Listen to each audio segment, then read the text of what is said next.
In the heart of the ancient Roman Republic, on a warm summer day in July, a boy named Gaius Julius Caesar was born into the proud Iuli family. From a young age, Caesar carried himself with an ambition to vast for Rome's old order. When Caesar was just 16, his father died suddenly, and the young boy became head of the family. This burden was heavy for such a young boy. He soon married Cornelia, daughter of a powerful populist, aligning himself with the political enemies of the fearsome dictators. Cornelia's father, Sulla, suspicious about the loyalty of Caesar, ordered his execution. But Caesar, defiant, fled into hiding. It was his first encounter with death, and it wasn't his last. Eventually, Sulla took his order back to execute Caesar and said, "Let him live. There are many Mariuses in this boy." After Sulla's death, Caesar returned to Rome and entered the military. He served with distinction in Asia, earning honors for bravery. In one daring episode, he was kidnapped by pirates. While in captivity, Caesar joked that he would return to crucify the man once ransomed. He did just that, showing both his wit and his ruthlessness. Climbing the Roman political ladder, he became quaestor, aedile praetor, and then governor of Spain, where he crushed rebellions and enriched himself. In 60 BCE, he formed an alliance that would change Rome forever, the first triumvirate, with Pompey, the most famous general of the time, and Crassus, the richest man in Rome. Caesar created a power block that no one could match. In 58 BCE, he took command of legions and marched north into Gaul. With their support, he became consul in 59 BCE, but Caesar hungered for glory beyond the Senate chambers.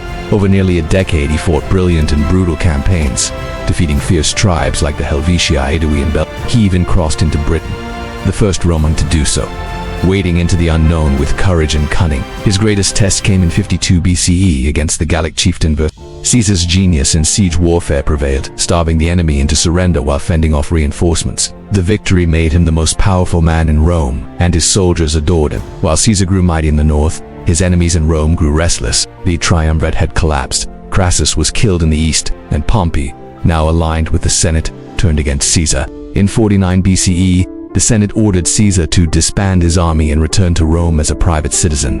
Caesar refused. Instead, he crossed the Rubicon River, a small stream marking the border of Italy, an act of open rebellion. "The die is cast," he declared. Civil war at Pharsalus in 48 BCE, outnumbered, Caesar's disciplined legions crushed Pompey's forces. Pompey fled to Greece, but Caesar pursued. Pompey escaped to Egypt, seeking refuge only to be assassinated on the orders of Pharaoh's court. Caesar followed, mourning Pompey's death despite their rivalry. While in Egypt, he met Cleopatra, the brilliant and ambitious queen. He supported her claim to the throne, and their alliance became intimate. She would later bear him a son.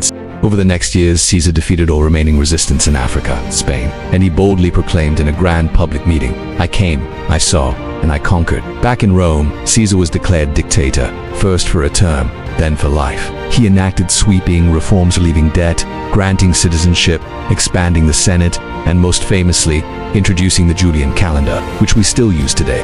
On March 15, 44 BCE, Caesar entered the Senate. He had ignored the warnings, omens, and the stars, dreams of blood, the soothsayer who said, as he took his seat, Brutus, once like a son to him, "Beware the Ides of March." And Cassius, along with over 60 senators, surrounded him. Knives flashed. He fought back until he saw Brutus among them. "It's you, Brutus," he whispered, not in anger, but in heartbreak. Then he fell at the foot of Pompey's statue, pierced by 23 wounds, lifeless before the eyes of a horrified Senate. The conspirators believed they had saved the Republic. Instead, they had doomed it. Civil war returned with fury.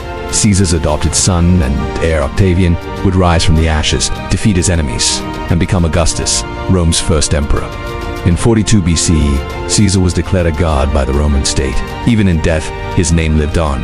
Caesar became the title of emperor, and echoes still today in words like Kaiser and Tsar. Julius Caesar was not just a man. He was a force that changed history. Ambitious, brilliant, ruthless, and charismatic, he toppled the Republic, reshaped Rome, and left a legacy so vast that 2,000 years later, we still speak his name. I hope you enjoyed this video. If you did, don't forget to hit the like button and subscribe for more videos. Thanks for watching.